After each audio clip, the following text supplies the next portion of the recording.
This is my review of The Magic of Believing by Claude Bristol book. This is the paperback version here, 169-page book here. This book is really great. I learned about this book from a different author, Kevin Trudeau, Your Wish is Your Command book. He mentioned this book about pitching it up. This was in a short list of recommendations, and this book is amazing.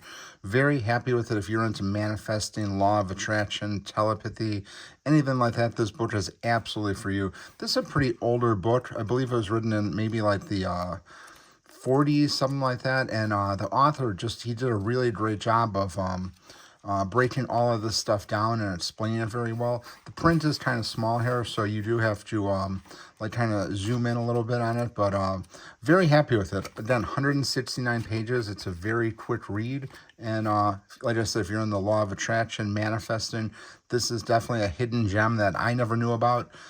Claude Bristol, Magic of Believing.